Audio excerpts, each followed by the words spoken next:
Good afternoon. Good afternoon, everybody, and welcome to the February 20th, 2019 Council Work Session on Accessory Dwelling Units. So I'm going to actually take just a minute to just sort of talk through the process of this meeting. We will begin with a staff presentation, sort of background, how we got to where we are.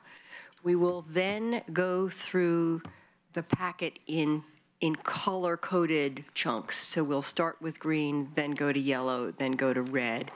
And Alyssa will walk us, do a quick run through, walk through each of those items. I will allow, if you need clarification, but I have the timer set for a minute, and we have 19 things to go through. So, you know, unless you really don't understand something, this is not a time for, I'll get to you, this is not a time for broad discussion or setting out opinions, because your opinions will be next. So with each one, I'm not gonna keep a queue. We'll just go around the table. So we'll look at the green first. We're looking at those as a consent calendar. You pull the ones that you want to be able to discuss in the context of the yellow group. When we get to the yellow group, again, Alyssa will go through them. I'll allow just a brief time if someone really needs clarification. Then we will go around. You either say, we retain it, we remove it. If you want to retain it, you have to make a statement about why you think that is a reasonable design and siting standard. So that is all we are doing in terms of council conversation today, is just that up and down.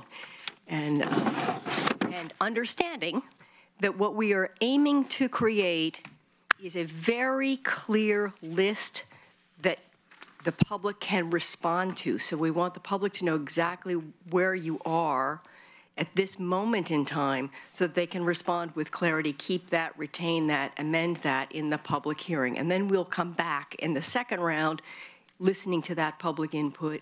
Then you will have an opportunity, hopefully it will be a shorter list, so then we'll have more time to dive into those that remain where there's really some concern and controversy around how we want to do that, okay?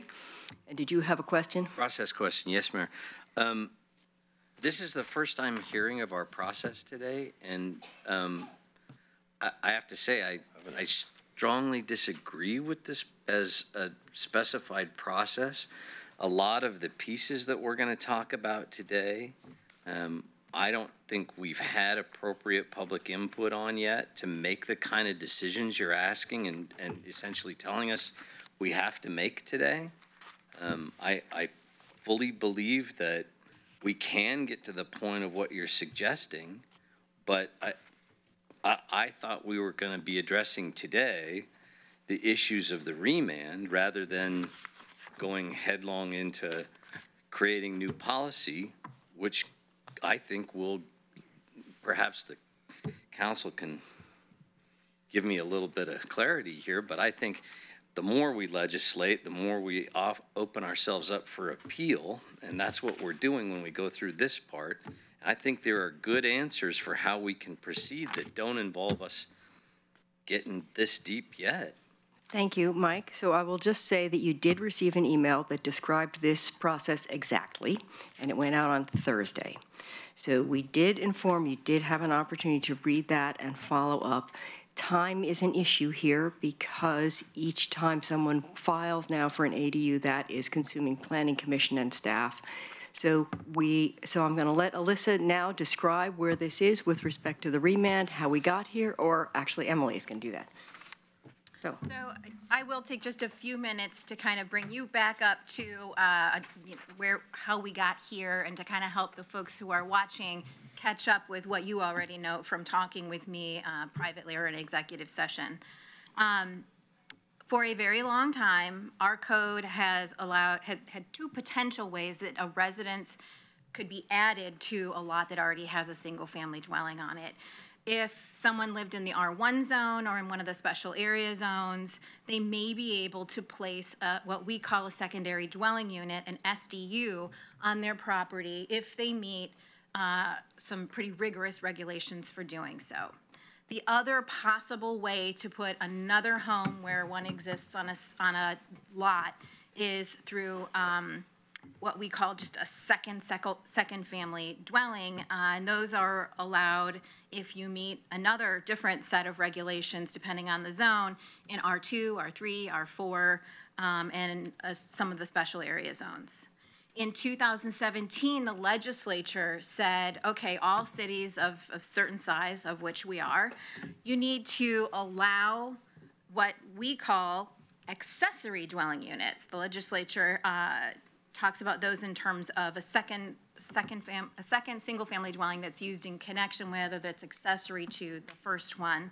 You need to allow those anywhere in any areas where that are zoned for single family. So that's the first part of the law, and the second part of that law says, and you can subject that ADU only to regulations that are reasonable local regulations relating to siting and design. With that new law about the allowance and about the standards that you can subject these to, the council took action in 2018 and attempted to amend the code to just address the first part, where we were going to allow ADUs, to make sure that our code at least did that. So we did that, and wherever SDUs were allowed under our code, we changed those to the term ADU and allowed them, and identified 6 additional zones where ADUs should be allowed to comply with the new law. So that was R2, R3, R4, Historic, Blair, Elmira, and Agricultural Zone. Those are the 6 additional zones. For a couple of the other zones where you heard testimony that folks were not comfortable having this new use terminology added, those zones already allowed a second single-family dwelling, and we just said, okay, that meets the definition of ADU under the new law, so we believe that we've done enough there, and we're just not going to call them ADUs, but it meets the law. That action was appealed by 8 different parties. LUBA remanded, and I'll talk to you about that. But the result of LUBA's remand is that your changes that you attempted to make in 2018 are no longer in effect. LUBA affirmed the action that you took with respect to where you allowed these second dwellings. However, most of the arguments that were made by the appellants had to do with the second part of the law that you didn't want or try to address, which was, is it a reasonable regulation related to siting and design for each of the regulations that apply to one of these uses? We argued that LUBA couldn't get to that question because the council didn't change any of those. All we did was address the allowance part. We didn't make any changes to the way we regulate these things. LUBA agreed that yes, appellants can't challenge anything that you didn't change. But LUBA said, but you did make a change by importing R1 regulations to be applied in these 6 new zones. That essentially readopted those R1 regulations, the ones that used to apply just in R1. And so with that action, you need to address whether or not those regulations are reasonable regulations related to siting and design if you in fact want to import them into these other zones. Because the city didn't take any action with respect to regulations in the other zones, so for example, the 2 zones that we left SJW and Chambers and just said we allow a second single-family dwelling, the appellant's arguments about all those standards, LUBA said, yeah, we don't have jurisdiction to look at those right now. They're going to have to be addressed on a case-by-case basis because the city really didn't carry those forward or touch them at all. So we're not, LUBA said, sorry, we can't get to those right now. They'll have to wait. So what we learned from that is the minimum the city can do, if the city wants to go back and redo what it did to make ADUs an allowed use in those 6 additional zones and make them subject to the standards from R1, we have to go through this analysis and make findings that demonstrate why we think they are reasonable regulations related to siting and design. And if we don't think that, we need to remove them from the code or rewrite them eventually through this second process that you're planning in a way that you think does meet that standard. Until the council does this, our code is still back at 0. We haven't addressed anything in the new state law, which means that the state law specifically says it applies directly to cities now, whether they've done anything to their codes or not. So staff have to accept these applications in areas that are zoned for single-family dwellings, whether or not we have special regulations for these, apply the standards that apply in that zone, whether or not they were designed for this kind of use, make findings that we think defend every single standard because staff lack the authority to just not apply some standards that you've put in your code. And we have already started, and I think we'll continue to get lots of appeals. So to answer your question, Councilor Clark, I certainly believe that whatever the council does to address the law will stem the vast number of appeals that I do expect to be getting until that time. I also would expect LCDC to get involved pretty soon if we don't take action on this remand. What was brought to you today is the minimum necessary to make the R1 standards apply in these 6 zones. So this is not a comprehensive review of all the regulations that apply to an ADU. That work will still need to be done. This is basically just what we do on remand is give you the action, to tell you what it would take to put what you tried to do back in place. So with that, we can get into the substantive piece, and if Alyssa wants to do that, or I have 2 counselors needing clarification at this point, Alan and then Mike. So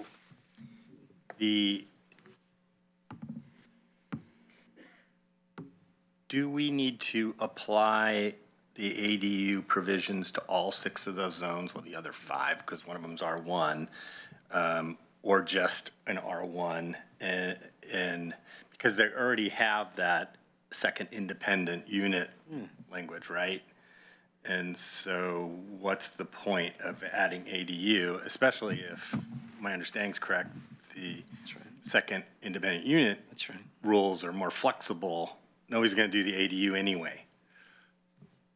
well, I'll let Alyssa get to answer that question on the substance of it, but my understanding, I mean, from a legal standpoint, do you have to? No, you don't have to take that route. That's the route that you took before. That's what we bring back to you to reenact. But if you don't, in other words, take no action, basically what you're suggesting is no action at all, then what it results in is people applying, and then all the regulations that do apply to that second single family, which is not allowed in R1. We currently allow SDUs, but not a second single family home in R1. And anytime those regulations are applied, those will potentially get appealed to LUBA to have those regulations evaluated to see whether they are reasonable regulations related to siting and design. Now, as to whether or not those are more flexible than the SDU provisions, that would be a question for Alyssa. I think in most cases they are in terms of height, in terms of setbacks. They don't require a number of the standards that we'll be discussing today if you were to do a second unit in, say, R2. I will say, although legally, as Emily's explained, that it makes sense that you could proceed that way, I want to put a plug in for the practical nature of why staff believes it makes more sense to actually have a line item for ADUs. And that's so right now, if you look in the land use code, you'll see a line for single family dwelling. You only get 1 per lot in R1, and then you can have, multiple in the other zones. And then there's actually a line item for accessory dwellings, and those are permitted in R1. So, and then in most of the other zones, they're also listed as accessory dwellings. Most of the special area zones, it's listed as accessory dwellings. So to go that route, you're going to have some zones where they're going to be called ADUs. You're going to have some zones where they're going to be called a one-family dwelling.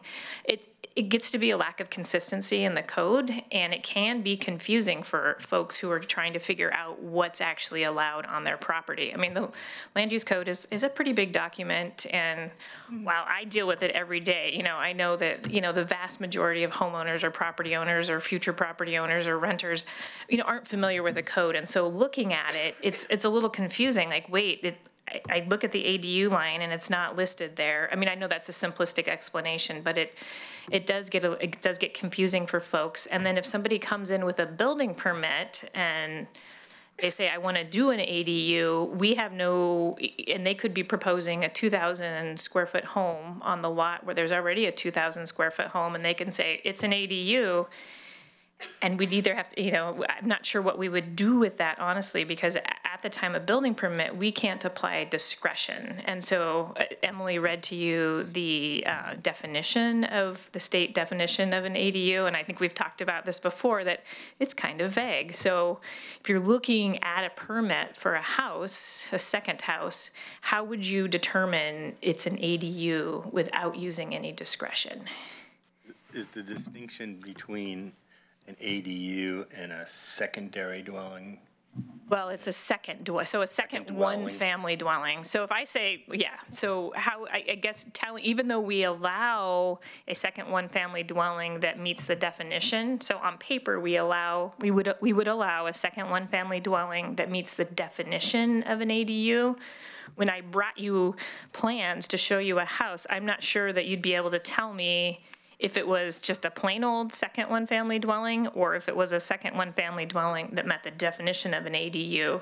And then that starts to trigger, well, do they get the SDC exemption? How do we know? And so it starts to be kind of a practical issue.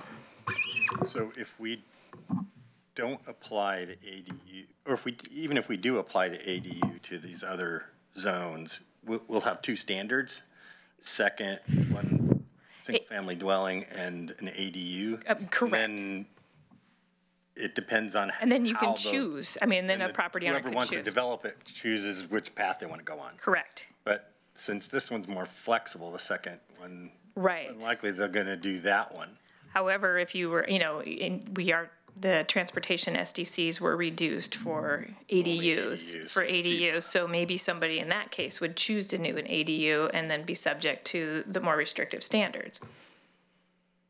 So, and if we didn't add ADUs to those 6, we'd just have the second unit. Some of them, yeah.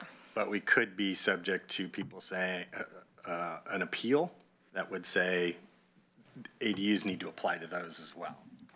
AD rules. Yeah, the state law in this case specifies that it applies directly.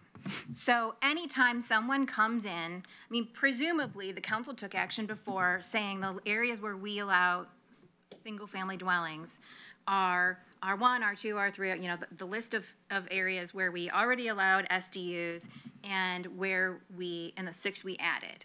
So if anyone comes in and with a proposed building permit to build a second single-family dwelling on their lot, and they show us that it's going to be accessory to or used in connection with the original one, which I'm not sure how we figure that out, but we have to accept the application because the state law says we have to. And then we just look at our code and see, well, okay, which provisions apply here? The code's not designed for that, say, in the R2 zone. So we have provisions, the lot sizes, the lot minimum sizes are much bigger for that than they are for an SDU, I would say. No? No, I mean, it's more like building height, building setbacks, building size, the differences. So, But yes, that person then, no matter what you call it, anytime someone applies for one of those uses, and the city applies regulations that say yes or no, or change that, or if it's this big, or applies anything like that, whatever they're applying is a local regulation that has to be reasonable and related to siting or design. And when all of these provisions were adopted, that wasn't the state law. And so I don't know, what I would say, Counselor, is that we would want to come back to you and do this work session on those regulations then, to make sure those regulations are reasonable local regulations related to siting and design. Otherwise, it's up to staff to try to apply all of them, make that decision on a case-by-case basis, and have all these multiple appeals at LUBA, where we're trying to defend provisions that, frankly, I don't even know if under this new state law, the policymakers really want enforced. So why wouldn't we just get rid of secondary dwelling units and have just ADUs? Everywhere. You could try that. Okay, you got to stop. If you need a second round, Mike. Thank you, Mayor. I agree with Alan in theory and in the general scope of what I think he's trying to say, but let me ask it a different way. We did create a definitional preamble for Jefferson West Side and the other special area zone. The LUBA did not remand on that basis. It left that one alone and nobody appealed. Right, what you said. Well, if I could finish. Okay.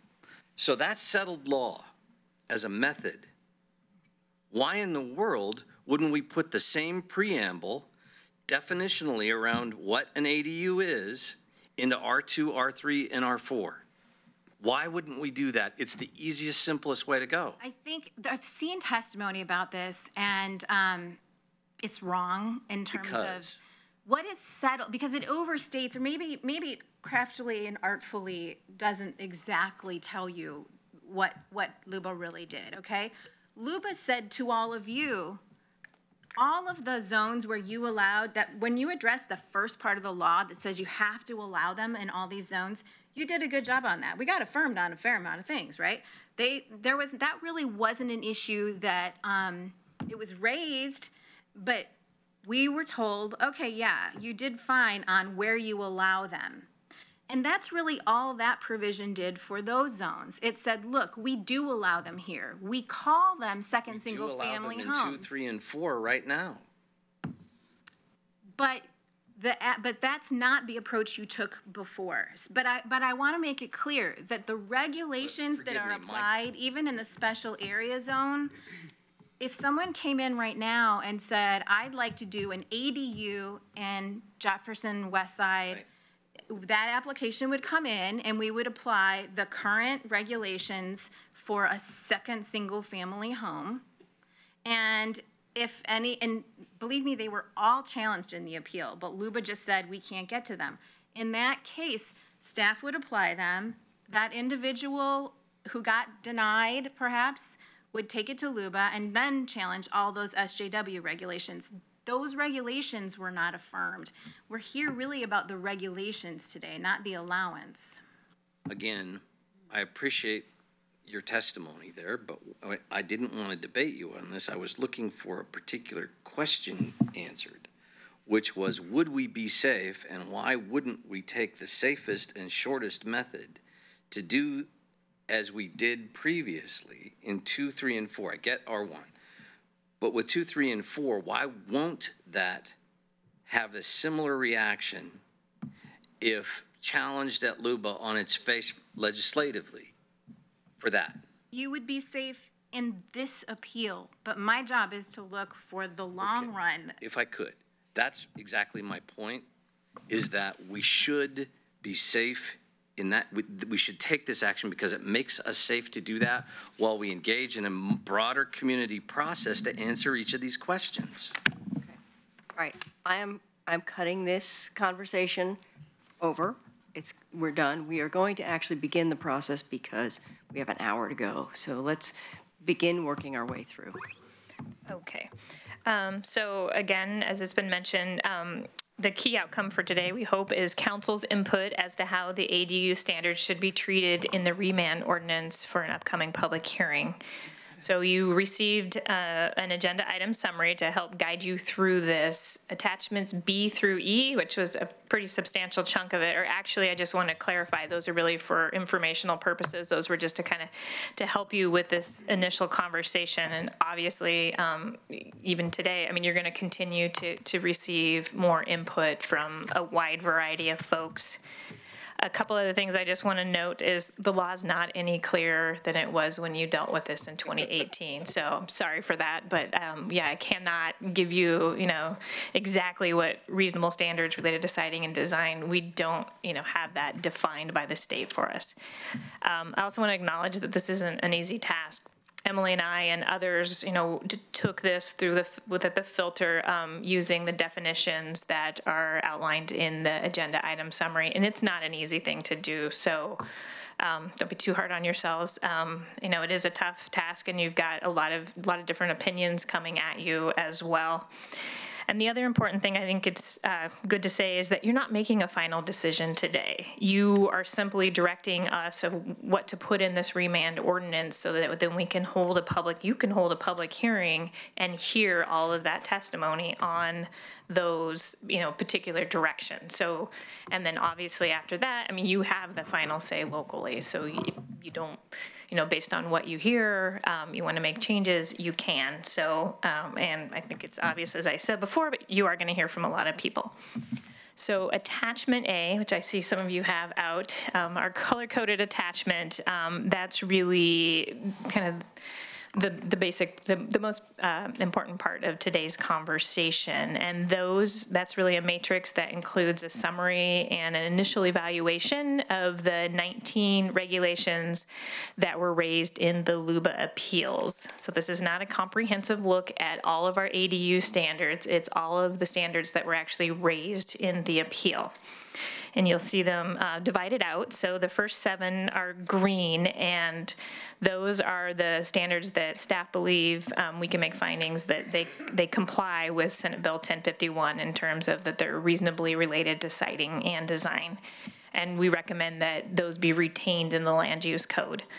And then we would need to make findings explaining how they comply with the state law. The 6 yellow items, those are the items that we're requesting your input. We think there was really some uncertainty about their relationship, whether they're related to siting or design or whether they're reasonable or maybe all of those things.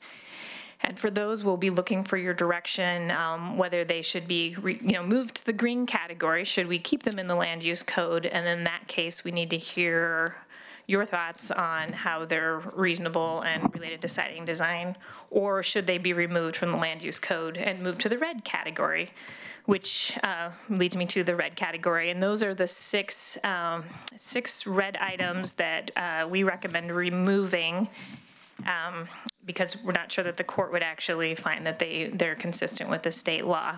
So in the matrix, you will notice for all of them that we did attempt to identify the relationship of the item to siting or design, and also kind of provided a basis of the regulation, which would be your starting point for, thinking about whether or not that's reasonable. In some of these we felt really confident about, in others we felt it was a bit of a stretch, but it's really your decision, and you'll need to weigh in on these for any that any of the yellow ones you bump up to green or red. We'll want to talk more about those. And so what we're going to start with is the green category. So the slides are really probably more for the audience than you. They're really just a rehash of attachment A. So just wanted to point that out. And I believe the intent, as outlined in the email I sent last week, is to walk through these kind of as a consent item calendar, or consent item. So as a package, if there's any that you think need to come out of here, then those would kind of bump into our conversation about the yellow. So I'll turn it back to the mayor. Okay, so do you want to read through these, or does council, we can just go around? Okay, so what I'm going to ask you to do is go around, and we're assuming this is a consent calendar, so in this round, you just say, this is an item, I want to pull this item to go into the yellow category, so then we'll discuss. And I'm going to do what now? Okay. The green 1 through 7. Green 1 through 7. Those items the staff is suggesting are consistent with the statute. It's okay to leave them in. If you disagree with that, this is your moment to say, I want to pull this item or these 2 items, and then they'll move into the yellow category, and we'll go back around. So we're just going to go. Will we have time for comment at any point? At this point, the only comment will be if you decide to retain something, when not in this green category, but when anything that you move to the yellow category, you'll have if you want to retain it, you'll have an opportunity to say why you think it fits reasonable siting or design standards. In the yellow category is when we can talk, but not until then. Yeah. Okay, we're starting with Betty. Okay. I leave Allman. I'm okay with green. I have a question about 1 and 2, relates to the conversation we were having with Emily earlier. Okay, so you want to move those to the yellow, or do you just have questions? Clarifying question. It- So And I have one too. Because it related to the conversation we were having. Okay, all right, so we'll come back around with those questions. I would pull number 4 and number 7. I have questions, but I'm okay. I just want to know what they'd be changed to if we changed them, but we're not changing them, so I'm okay. Okay, so let's go to questions. Mike, you have a question about a specific Yeah, one? I have a comment, which is why I said that. Mr. Manager, you and I have had this conversation. And because I'm forced into this process, I have no choice but to come back with my own motions and my own language and see if I can get it passed at this table. I would prefer to work together with everybody on a process that adequately addresses what we need to do, but this is not the way to do it, and I don't want to do that. But the only answer left to me is bring back something that I think suffices on my own work and see if I can get it passed at the table. And that's exactly the kind of conversations we've had about what we're trying to get away from doing. So I want to go on record as saying we could have avoided this. Okay, Alan, questions? Well, so that occurs later. This is just trying to get stuff onto the table to have a discussion about later. So my question relates to the conversation we're just having, which relates to why are we applying, or why don't we apply just ADUs to 1, 2, 3, 4, what are the other two, ag and, the two special zones. I don't understand your question. So this applies to all our 2, 3, and 4. Right now. So Number 2 does. number 2 does. Yes. And number 1 applies to R1 and R2. So does that assume that we're applying the ADU rules to all of those R1, 2, 3, and 4 and the 2 other zones? In either case, it would honestly apply. It would apply if you put in ADUs as their own separate line item. It applies right now to second one-family dwellings in R2, R3, and R4. Oh, okay. So that's not a relevant question, not relevant to whether or not we have a second single-family dwelling unit definition process at all. Just don't understand why we have. But Okay, so we're, I'm okay with leaving them in then. okay, so we're leaving in 1, 2, did you have a question, Emily? No. Okay, so we're leaving in 1, 2, 3, 5, and 6, and we're pulling 4 and 7 for the yellow category. Okay, good. Okay. All right.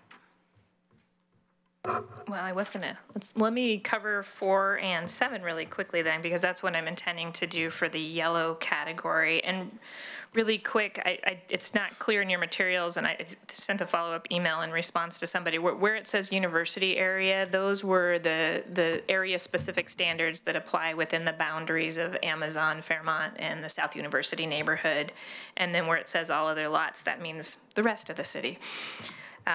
So number 4 is outdoor trash and storage. It requires that those areas be screened from view and from adjacent properties across a fence and alley with a minimum 42-inch tall site obscuring fence that's enclosed on at least 3 sides. And the only thing I didn't see too many, I'm not sure I saw anyone who actually has this type of standard, and no other type of single-family dwelling or duplex does require trash or outdoor storage to be screened. And then 7 is the prohibition on alley access lots, and currently accessory dwellings are prohibited on alley access lots. And that's a lot that abuts an alley, doesn't have street frontage, so typically it's created from the rear portion of an existing lot. And then moving on to the 6 yellows. Just real quick, I thought I would add in to let you know what was argued about these on the appeals. On the outdoor storage and trash, the appellants argued that it was neither a siting nor a design standard. On the prohibition on alley lots, there was an argument that it was neither siting nor design, and then also an argument that it wasn't reasonable. Can I ask a process? Yes. So will we be able to hear staff's justification for why they think it meets? You can ask at this point, as they're talking about that item, for their justification, so go for it. So I would like to hear what staff thinks, either one of you, we would offer if we were to keep this in and got challenged, because I cannot see a justification for the outdoor storage trash as a siding and design element. We don't require it for any other dwelling units, as you just stated. And then I don't know the history of why there was a prohibition on alley access lots, so I would appreciate any perspective on that Okay, as well. I can give you a little bit of information on these. We've actually required the outdoor storage screening since at least 2001 for accessory dwellings. Our best determination is that it's related to design, so you'd have to design your site accordingly, and that it addresses livability. So, I mean, having your trash screened, because you're adding an additional unit to that property, and so you want to make sure that it's not more impactful on surrounding properties.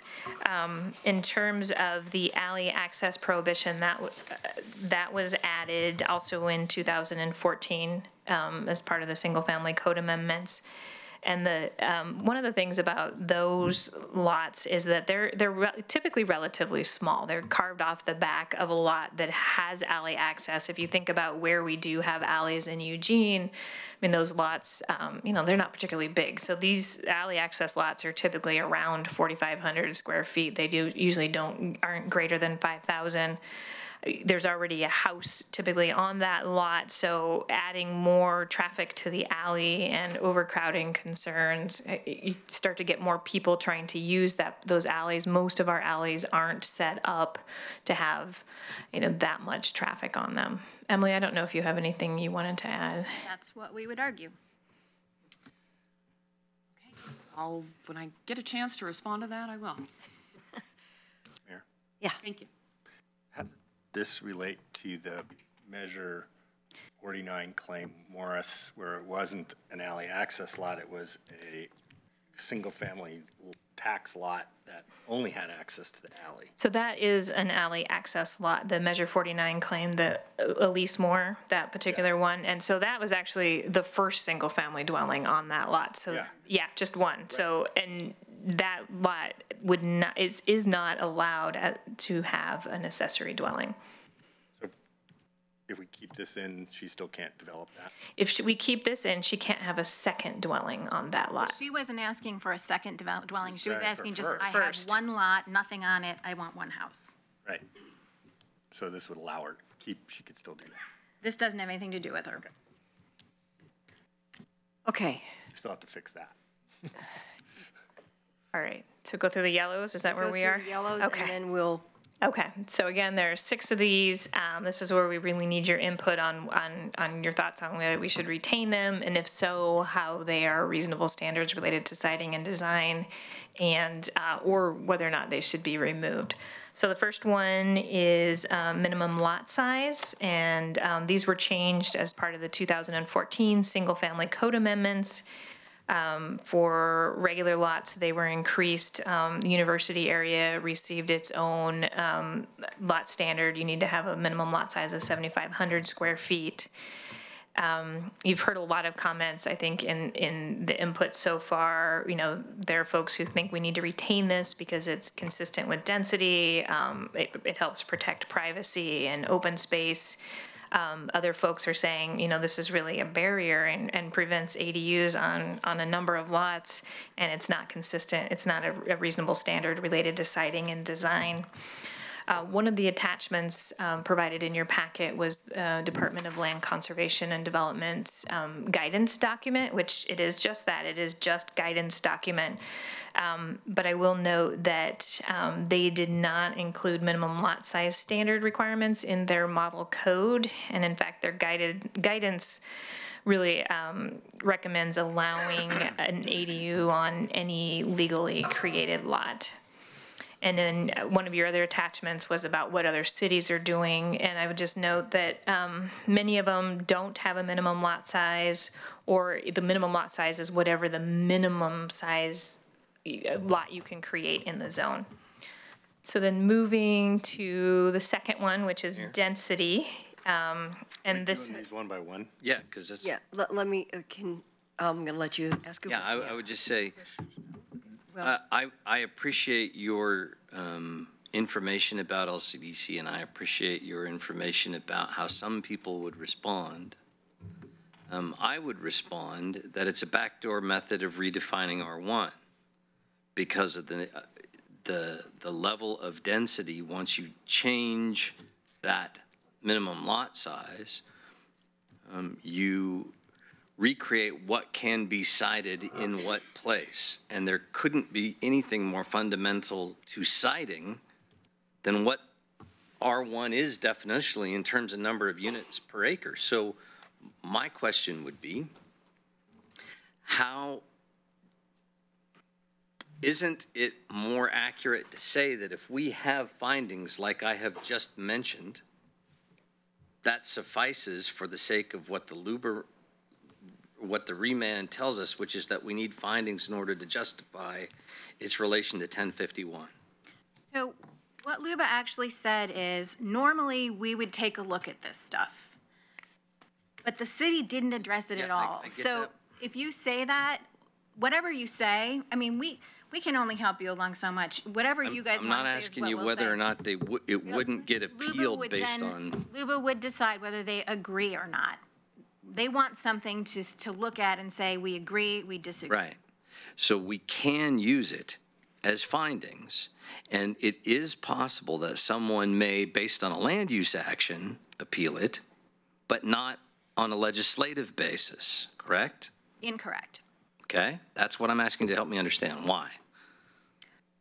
Because what we're asking you to do right now is do one of two things with respect to each of these. Make a finding that justifies it and leave it in, or show it as stricken from the code. Either of those things is appealable in a legislative matter. Findings are what show our legislative action is in compliance with Right. state law. So whatever findings you make, they looked for them, they didn't have them, and frankly, I urged them to let us make the first cut at this. Don't decide for us. This is a local government matter. Right. That's what they're asking you to do, but it doesn't mean that you get deference as to what the state law means. They were very clear about that. They said, look, this is a new law. We have scant, is the word they use, legislative history, and there's at least a little bit of local input in this. Let's let them give us something to chew on. So this is your opportunity to try to define what the state law is going to say, not just for us, but other cities. Okay, I gotta control this process a little bit because I can see that I'm spiraling out of control here. So let's go through the whole list. I'll reserve a couple of minutes for each person to go through. I'll call on you to get your clarification so that we can contain the time a little bit better. So let's just go through the whole list. All 19? The yellow. Just gonna do the yellow, yellows. and We'll I'm just probably, do the yellows. I'll try to keep my comments short. I'm gonna assume you guys have read all the attachments. Is that safe to do? Okay, then I'm gonna not point out what's in those, and everybody else can find the attachments online as well, for the sake of time. So the next one is density, and again, this was added explicitly as part of the 2014 amendments, and it means that if you come in with a second dwelling, you need to show that you meet the minimum and maximum density. And this directly relates to lot size. It's the reason why the minimum lot size is 6,100 in R1, because that equates to 14 units per acre. Moving on to lot dimensions, these only apply in the university area. And what this requires is that in order to have a secondary or ADU, your lot has to have at least one area on it that with the minimum dimensions of 45 by 45 square feet. So imagine, you need to find somewhere on that lot where you have a 45 foot by 45 foot area. Again, these were added as part of the 2014 code amendments, and really to prevent irregular shaped lots from having an ADU. The next one are parking requirements. Generally, we have a long-standing requirement that every dwelling has at least one parking space. So that's what is required here. That the ADU needs an additional parking space In the university area, there's some additional standard that limits, that says that the main house has to have, either one spaces and no more than 2 of its own parking spaces. And then moving on to alley access parking or driveway.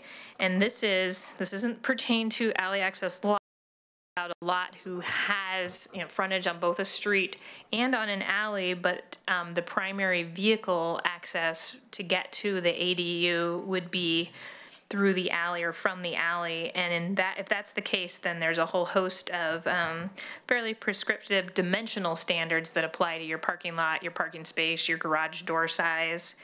Again, these were added in 2014, and they're the same standards that would apply to a new single-family dwelling on an alley access lot. And the last host of standards are related to building height and slope setback. Again, these were added in 2014, and essentially what they did is reduce the height for accessory dwellings and increase the setbacks. The one thing I do want to point out here, although clearly height and setbacks, I think are, you could clearly make the argument that they're related to siting and design. The concern here is on sloped lots, it's very challenging to meet the slope setbacks. Sometimes you have to dig into the slope itself, and then conversion of existing buildings can be really challenging if you're, meeting the old setbacks. Your building may not be able to be converted into an ADU. And then it also makes it challenging to, say, put one on top of a garage, which is another common thing that folks like to do. So those are the 6 yellow.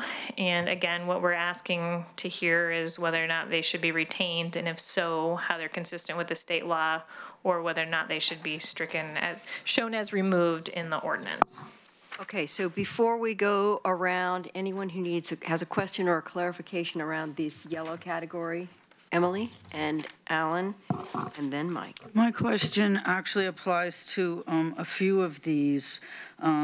First of all, if we're retaining it, I assume we can revise it. And I'm wondering that if we do that, what kind of parameters are we talking about? Like the slope, I'm fine with changing it, but I don't know that I want to say anything goes. Minimum lot size, is that from what we've got now to anything? And I don't understand how they work together with minimum lot size and maximum density and coverage of the lot, because you can only have 50% covered by buildings and 20% by concrete. How does that concrete coverage deal with the parking? Well, if you don't have to have a parking space, why would you have any concrete coverage in your yard? So these things seem really interrelated to me, and I'm having a hard time with them because I think they could be shifted in their numbers. And yes, revising is absolutely an option. And I think you can revise it to the point that as long as it remains a reasonable standard related to siting and design. And I know that's a really squishy answer, but that's the law that we're dealing with. So, we are able to revise some of these as long as they continue to be reasonable standards related to siting and design. And how do you decide that now? If we say, no, it's no good the way it is now, well, if we just change it to half that number, it's still no good. So then it would seem like it has to be all or nothing. Because if the number's no good now and we make a new number, why would that one be acceptable? Yeah, I think because what you're doing right now is providing direction for what to put out to the public for public hearing. My recommendation would be if you think that there is something there that you can revise and you'd actually like to hear public testimony on how maybe it should be revised or staff work on it, my recommendation would be to bump it up to green, keep it in the draft, and then see what you can learn from the public hearing and from staff between the time you take action. Maybe after the hearing, provide a little direction about how you might want to see it revised. But that way, at least it's still on the table and you've made it clear to your constituents that you'd like to hear more about it instead of just taking it out. Got it, thank you. Right, okay, Alan? Question about attachment C as it relates to number 1, minimum lot size. minimum lot size is a column, and a bunch of them are no, but then some say minimum lot area requirements of a zone. I don't know what that meant. So if, I'll give you an example from our code. So in the R1 zone, if you're creating a new subdivision, we have a minimum lot size of 4,500 square feet. So if you're creating a new lot, it has to be a minimum of 4,500 square feet. And so in their zone, in their codes, what they're saying, you can do an ADU as long as it meets the minimum size required for a new lot. So in our case, it would be, if we wanted to match that, it would be dropping the 6,100 down to 4,500. Okay. So, and then the other thing that alleys are not everywhere in the city. They're predominantly in Correct. just the old part of the city. Correct. Almost predominantly in my ward, right around the university, and some in the Whitaker neighborhood. And Jefferson West Side and Chambers, yeah. Yeah, but they're not everywhere. And Friendly. So it's not a universal, not a universal problem. But they're not just in your neighborhoods. Oh, okay. My experience is that they are, because I don't go to the other places. One right next to my house. Right, so and the university area has a special call out each one of these things for everybody's information, because it has special constraints and special issues around that, which is why we built a whole bunch of rules around the university area. The student housing creates more problems and issues with the development. So my suggestion is we bump them all up to green. All yellow? Yeah. Okay, well, you'll get your chance to do that. Okay, Mike? Good Lord, this is getting strange. I agree with Alan entirely. Every one of them should be bumped up to green, because we shouldn't be making any of these decisions until we've heard from the public. Is it my understanding that any of them that we deem red today won't have any public comment on them? No, that We'll just eliminate everything them? will be part of the ordinance. It'll either be in the ordinance or it'll be attached in findings. I mean, to strike anything from the land use code requires approval of an ordinance. So those will absolutely be included and in the public comment. All right, thank you. Okay, any other questions? All right, so now we're just going to go item by item, and people can say, keep it, drop it, but if you keep it, why? Okay, so we will start with item 4 from the green, right? Outdoor storage and trash. Oh, I'd say keep it. Mike? Me too. Say why? Oh, yes, you have to say why. No, on the green ones, you don't have to you say don't? why, because Okay. I think we feel Because you feel confident of that, all right. we're good with those. I said keep it. Keep it? Yeah, sure, keep it. I think we should take that one out. Keep it. I already think we should take it out. Take it out. Okay, so that was 3 out and 4 to keep it. So it looks like it'll stay. Is this a binding vote? No, well, No, no, this is just going to help me draft an ordinance for you guys to shop. Yeah. We're just creating a clear landscape on which the public can respond, and we can craft something. It's that we've just set it out there clearly, so it's not so murky that we don't know where we stand. So, no, you can change your mind, these could be revised, all of that happens. Okay, number 7 of the green, prohibition on alley access lots. Keep it. Keep it. I'd say take it out. Keep it. Keep it. Remove it.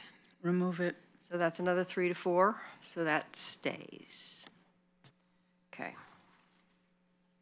Okay. Number 1 in the yellow, minimum lot size. Keep it. Keep it. Keep it. Keep it. Keep it. Remove it.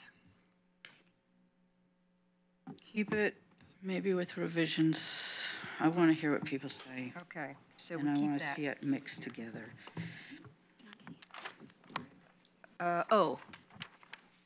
Did anyone want to, we didn't ask people to comment on why the burden of, you're comfortable with the keep it, okay. You know, we took our best shot at how we would justify it, so I think it's fine if, for those of you who say keep it, retain it, if this is the reason, we'll go with this. If there's a different reason, like we put citing and you think it's design, then that would be enough. You're Okay. talking about the Yes. Okay. 3. I'll make a point of asking each of you if you say keep it, and you can say I'm with that. Okay, so number 2, maximum density. Keep it. Keep it, siding. I'd say keep it to continue conversation. Yeah, keep it to see what people think. Keep it. I say keep it because I'm still trying to understand its implications. Exactly, keep it so we can figure out what it's about. Okay, that one stays. All right. Lot dimensions, number 3 in the yellow. Keep it. Keep it. Keep it to continue conversation. Keep it. Keep it. I would probably vote to remove it, but Remove it. Okay, so that looks like that's 5-2. Keep it to remove. Keeping everything. All right, we're keeping everything. This is not going to make it easier. Pretty much. Okay, number 4 in the yellow. Keep it. Keep it. Keep it. Keep. remove. Remove. All right, that's 5-2, keeping it. Alley access parking, driveway. Oh, okay, one at a time, one at a time. No. 5, okay. Keep it. Keep it. Keep it. Remove it. Remove it. Okay, 5-2, this is feeling consistent. Building height slope setback, number 6. Keep it. Keep it. Remove. Keep it. Retain. Retain for more information. Okay, that's 6-1. All right, and that's the end of the yellow. Okay. Keeping them all. And moving on to the red. So there's, thank you for that lightning round. Moving on to the red. So we have 6 left here. And these, as outlined in your agenda item summary, are ones that we don't feel as confident about, whether or not they're related to siting or design, or that they're actually reasonable. And I'm not sure that a court would, agree with us if we did say that they were, reasonable standards related to siting and design. So I'll kind of burn through these pretty quickly. The first one would be the prohibition of new ADUs on newly created flag lots. So you're not allowed to, if there was a flag lot that was created after August of 2014, even if it met the dimensional requirements, you're not allowed to put in an ADU on that flag lot. Next one is about vehicle use area, and this pertains strictly to the university area neighborhoods, and it limits the maximum area covered by paved and unpaved vehicle use areas, so driveways, parking, turnarounds, and it limits that to 20% of the site. Again, this was added in 2014. I'll just keep moving on. The next one is the owner occupancy requirement, and this requires that either the secondary dwelling or the primary dwelling be occupied by the owner of the property. Includes a requirement for deed restriction, verification, and there is an allowance for a temporary leave. These have been in our code for quite a long time, but they were tightened up in 2014. Next is maximum bedrooms. So this is in the university area as well. So for lots with a primary dwelling with 3 or fewer bedrooms, the ADU is then limited to 2 bedrooms. If your primary dwelling has 4 or more bedrooms, the ADU is limited to 1 bedroom. And then for the rest of the city, ADUs are limited to no more than 2 bedrooms. And I don't know if any of you have ever been in a house that's 800 square feet or less, but I have, and I'm having a hard time imagining that they would have more than 2 bedrooms, but anecdotally. So moving on to number 5 is maximum occupancy. This applies only in the university area, and this is for lots with primary dwelling containing 3 or fewer bedrooms. It limits the ADU to 3 occupants. And then for, if your primary dwelling has 4 or more bedroom, the ADU is limited to 2 occupants. Again, this was added in 2014. And then finally, dog keeping. And this limits properties with an ADU to no more than 3 dogs on the lot. And this was actually added in 2008 when we increased the dog allowance from having 2 dogs to being able, so people on their premise, to being able to have 3 dogs plus an allowance for a foster dog. And so that was under animal keeping, not dog keeping. So that was urban animal keeping standards. I couldn't help. Yeah, I know. And so one thing I will point out here is that if you do have 4 or more dogs on a premise, that's actually considered a kennel, and that's not allowed in R1. So I will stop at that. Okay, so we'll follow the same process, going around. Clarifying questions. Oh, clarifying, there you go. All right, Emily, go thank for it. you. The number of dogs, that would be per lot, so it really wouldn't change. I don't want to say 3 dogs per building. It says, I don't have the code in front of me. I think it's set, Emily over here has a. Because right now it's 3 dogs for a house. Well, that's the way it's written here. It's actually, do you have the definitions? Oh, sweet. It just seems to me it's already covered, 3 dogs per lot. Can't remember.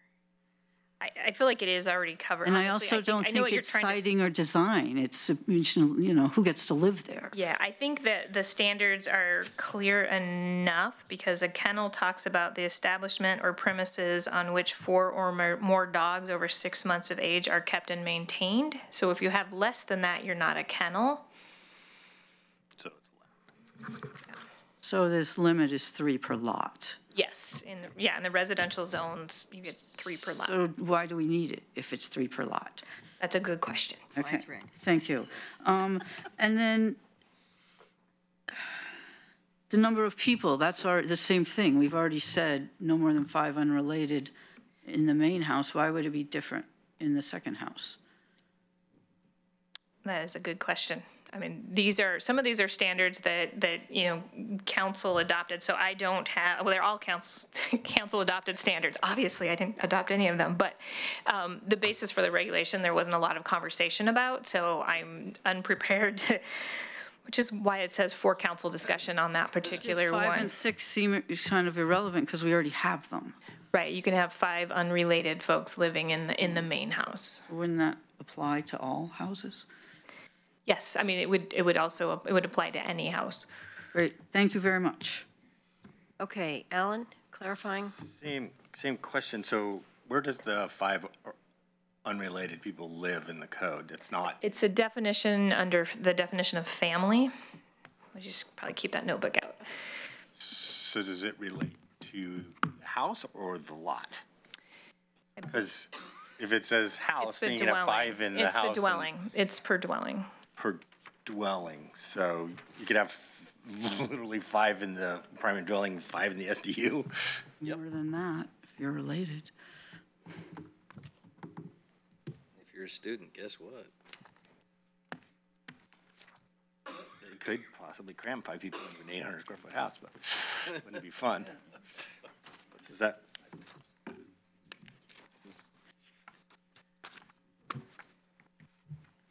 Yeah, I think on this one, we didn't struggle with the understanding probably the reason for the regulation. It was more, we need guidance on whether you believe it's a siting or a design standard. Well, to me, the question is, should it be kept or not kept? But if it's in someplace else, like the dog one, then we don't need to keep it in this regulation because it's already in someplace else. Right? If you're not thinking, if you're just thinking from a policy standpoint and not a legal standpoint, I think that's right. No. But, okay, so, and so that's also true with maximum bedrooms, sort of. And then one more question about number 2.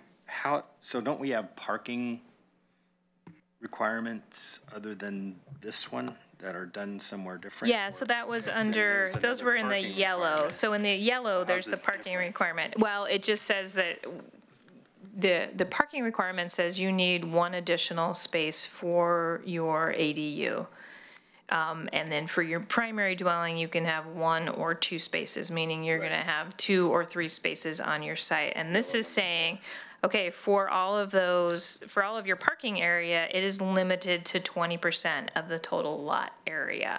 So paved or unpaved, whatever you're going to be driving on, parking on, turning around on, that's limited to 20% of the lot area. So it's a further restriction in the university area on how much space can be taken up for cars. Correct. And I will say we have had people come in who, own an existing house. They want to put an ADU in the back. They've already got parking in the front. they had some area that was paved that they were using for a basketball court, but it's a turnaround, and so they actually they were going to exceed the 20% by putting in an ADU. So they had to either remove concrete or not put in the ADU. Okay, Mike, did you have another clarifying question? I did, much like this, and that is that to hazard saying it again, I agree with Alan, I'm not a lawyer either, and thus my suggestion, we take credible testimony from the public before making this decision, because none of us are lawyers, and there may very well be a good reason to keep it in the code. I don't know the answer to that yet, and I can't know from this simple guessing. So I'll be answering the same way, so as we might get actual public information before we make the decision. Okay, ready to do the round on the reds? All right, number 1, prohibition on new flag lots. Keep it. I would take it out, and the reason being it's been a problem since 2014 when we enacted it, and it created a lot of people who got excluded, and I don't see it as being something that is useful in this instance. Take it out. Okay, Keep it. I voted against it the first time. Take it out. Take it out. all right, that one goes. How many was that? That was 4-3. Okay, number 2, vehicle use area. Yeah, 3-4, 3 outs. Three keeps, 4 outs. Okay, Keep it. Keep it. I don't know enough about it, so I would say keep it so we can learn more. Keep it. Keep it. Remove it. Keep it. okay, that one is 6-1, keep it. All right, number 3, owner occupancy requirement. Keep it, most important of all. Keep it. Okay, I actually want to step back on this one and have you explain why that is a siting or design, a reasonable siting or design requirement for each of you. It's- To say keep it. Because it's a zone 1 and people have a right to expect that zone 1 will be a low-density residential area. That's it. We're talking about zone 1. It's everything. It's everything, so I don't think that's a strong case, but that's your case. All right, Mike? Wow. So are we going to get to critique one another's answers? You get, well, that was just my aside, but that's okay. So go for it, Mike. I say keep it because it's a citing question, definitional citing question about what is, in fact, an ADU, because definitionally that is an accessory to your primary dwelling unit. The assumption, the underlying assumption, is that it's the owner's or the renter's or the possessor's underlying unit. And thus, an accessory is to your unit. So one of them needs to be, definitionally, to cite it in the first place, an owner occupied. Okay. Chris? There are tons of rental homes in R1 neighborhoods right now. So if this is considered a violation, then there's lots of violations going on. DLCD produced guidelines, and I realize they don't have the bearing of law, but the guidelines were intended to try to say this is what was intended with this bill. And one of the items in there is owner occupancy and what a barrier that can produce. So what my inclination would be to say to take it out, because I think it's not instrumental to either siting or design. Okay. Take it out. Okay. Alan? I think keeping it addresses density, overcrowding, livability, and what Mike said about the definition of it. In my neighborhood, it would just end up being 2 rentals. And I don't think that's what Okay. it uses. Claire? I say take it out. I currently have an owner-occupied main house and ADU in my neighborhood, and I'm sure there are many around the city, and I think we're just setting people up to violate the law, and I see no rationale of how it connects to siding or design. Okay. Emily? I want to keep this more than any other one, but I cannot legally make it siding or design. I just can't figure that one out, so I say take it out. Okay, so 4-3, 4 out, 3 keep. Did I count that right? Okay. All right. Number 4, maximum bedroom. Yep. Betty, Keep it. Keep it. do you want to address why? Hold on. I would say take it out because I think the arguments offered here are reasonable. Did Betty and Mike, you want to address why that's siting and design? Well, again, it's R1. I could give a lot of other reasons. There's our shed, our climate recovery ordinance, livability, all kinds of reasons. Okay. Is there no other place in our code where the number of bedrooms is a design issue? That seems as clear to me as anything I can think of. Okay. All right. Chris, you're on. Okay. So Jennifer. Take it out. Okay. Alan. Keep it. I mean, if number of bedrooms isn't a design issue, what is? Claire. I would remove it. I would remove it. I think it's going to be self-limiting. Okay. All right. So that's 4 out, 3 keep. All right. Number 5, maximum occupancy.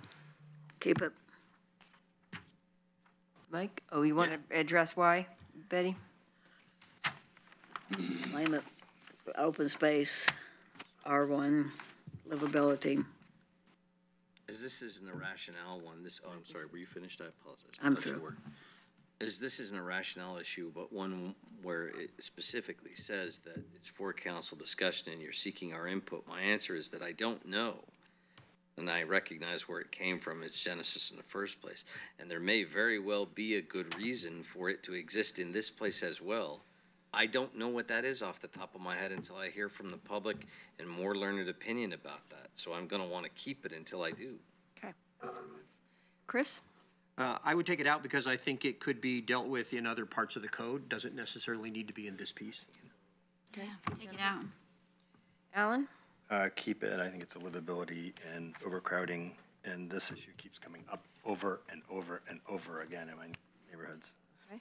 I would remove it. Okay. I would remove it. All right. How do you count couch surfers? So that's 4 to remove it, 3 to keep it. All right, and finally, dog keeping. Betty. Keep it, I guess, though I think there might be reasons to have more than 3 sometimes. I need to ask staff a question on this one. So, my brand new, I have 3 dogs in my house, let's say. You've And changed. my brand new ADU has occupants with 3 dogs in that house. And because they're separate residences, are they separate isn't residence needing an address? So are they separate residences technically? They are separate residences. So because they're separate residences, is that a kennel because it's one lot? The kennel is an establishment or premises. So what's a premises? Is the lot a premises? 'Cause now I Well, have a the kennel. definition also says, for the purposes of this definition, if the premise consists of a lot that contains a main dwelling and a secondary dwelling, the premise means the lot. It's the law. That would limit it. So I say we keep it. Well, There's no point. It's covered. No, that means because, it's covered. no, it's the other way around. No, it's No. covered, because the lot would be covered. If you already have a house with 3, Premises. that's on the lot. So- Premises equals a house and an Yeah. ADU. It's limited to 3. License for. My reply is still that I would like to keep it, please, because I'm not entirely sure of the logic of what just occurred, to be honest Got with it. you. Okay. Chris? I don't see it as either citing or design. I think it can be dealt with other parts of the code, so I'd pull it out. Okay. Jennifer? Yeah, take it out. Alan? I take it out because it's covered. Remove it. Okay. Remove it. It's per lot, not building. All right, so that's 5 to 2, taking it out. Yes.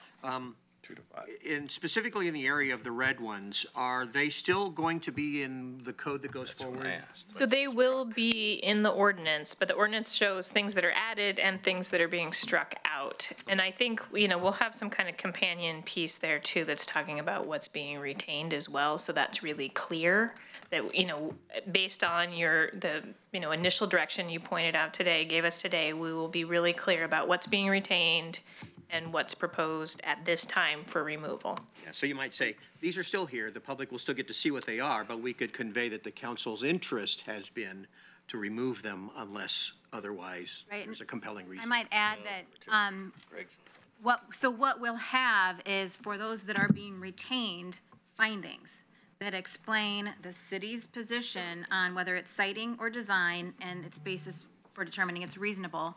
And I'm hoping that one of the things we get from a public hearing is some great ideas for defending these that maybe we didn't think about, to the extent you do want to retain them in the final ordinance. So we'll be looking for comments on the findings as well as the removals. Okay, so for me, the purpose of going around was to just get a sense of where the council is. Okay. Okay, Betty? I'm concerned especially about the residence requirement. Will that not be in the proposed ordinance then for the public hearing? It will show in the ordinance as being struck out, but it will be in the ordinance, which will give people the opportunity to comment on. People will know that that's being, Yeah, we'll make sure that there's a summary, kind of a cheat sheet of what you're proposing to retain, based on this conversation, what's being proposed to retain and what's being proposed to remove. So we'll have the wonky ordinance language, but I think we'll also have a more friendlier summary that will, give a higher level explanation of what's, proposed. Molly? So I think partly, Betty, if something's struck out and they want to keep it in, then they should still comment on that they would like to see it stay in the ordinance. but how will they know? It'll be clearly outlined. It'll be struck. It'll be here It'll and be they'll there, be but it. it'll be. So they'll know which way to comment if And when do we get to discuss why we want those things, or After the public. So after the public hearing, you Not- will have not now. deliberations and action, and I imagine that will be a long meeting as well. Emily, comments, questions? I just have a process question as to why we weren't allowed to talk about putting the special area zone standards into this somewhat temporarily so that we couldn't be sued while we pursued Phase 2. I think that there were at least several counselors who were interested in doing that, and we didn't get a chance to talk about it.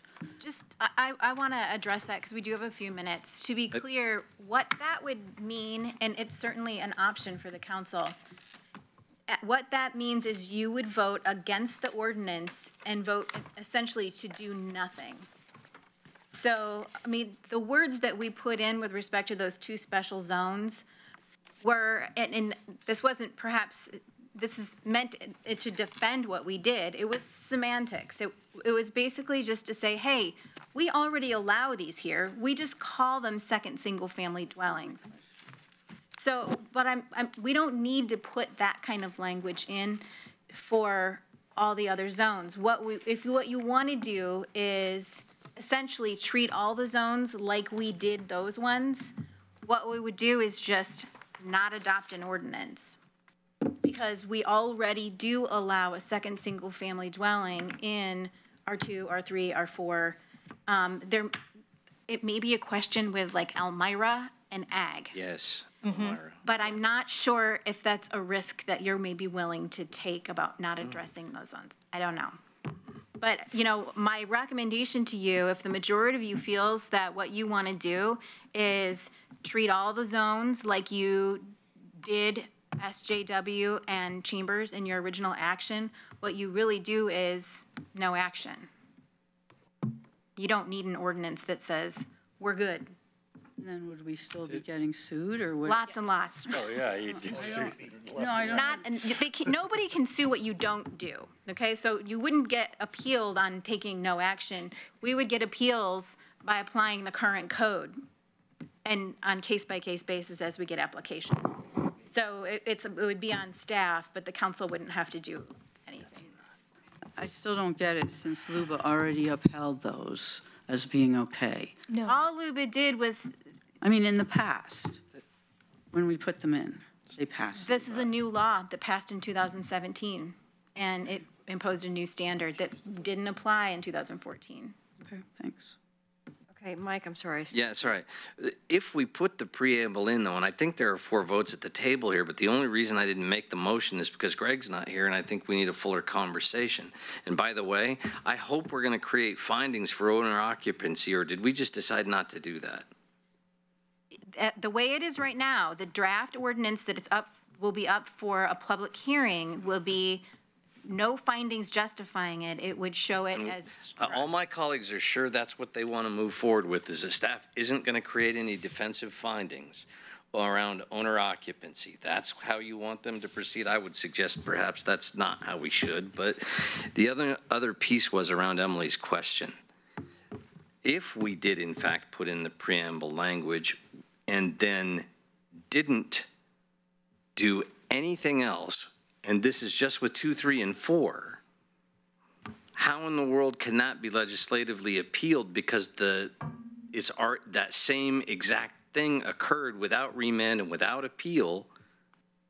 I think that there's a fairly good, so it could be appealed because you'll take we're saying that we already do allow it, and we're not addressing standards in any way. So then there's no remand, or there's no capacity to appeal based on standards because we're not adding them. So, are you ready for me to answer you? Well, I'd like you to answer the question take a directly minute. if I could. So, if you feel that it's important to add that preamble language for all the other zones, you would have to do that by amending the code with an ordinance, so there's an action. Got it. And I think that there's enough opposition out there to just sort of what it would appear to be an inaction on our part that we would probably get an appeal, probably from the same 8 parties, and who knows. I would expect at that point there's enough involvement that we might get some interveners to help defend the city's action as well. But I want to make it clear, the reason that Luba didn't have to remand to give us this wonderful opportunity that we've enjoyed today.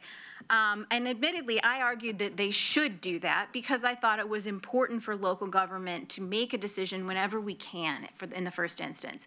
But what Luba said, I don't know that they would do that the second time. What Luba said is the reach of the regulatory allowance accorded under the new law, you don't want to hear all this part, but they wanted to leave it to the cities to decide in the first instance, in large part because Senate Bill was recently enacted. There's scant legislative history for Senate Bill 1051 that assists us in resolving these questions, and there are no existing administrative rules that define or interpret its operative terms. We think the better course at this point is to remand the ordinance to have the city consider in the first instance. Now, I don't know, if you don't touch any of the other standards, again, I would argue to them, just like they did before, now they can't look at anything. Right. But there could be a new piece of legislation adopted between now and the appeal. There could be case law that's established by someone else. I can't tell you for sure you would get that result. But based on what we know at the moment. Yeah, I think if what you want to do is nothing, then you can do nothing and just maybe get an enforcement order from LCDC. Because my argument when we considered this the first time was we don't need to do anything to 2, 3, and 4 because it already allows it. That was my argument, and this council decided not to do that, and it got remanded. And I really wish we would take that course now because I think we would be safer, and we would allow people to do that. So it is what happened, Alan. It's exactly what happened. They didn't remand it because we did it. Yes, they did.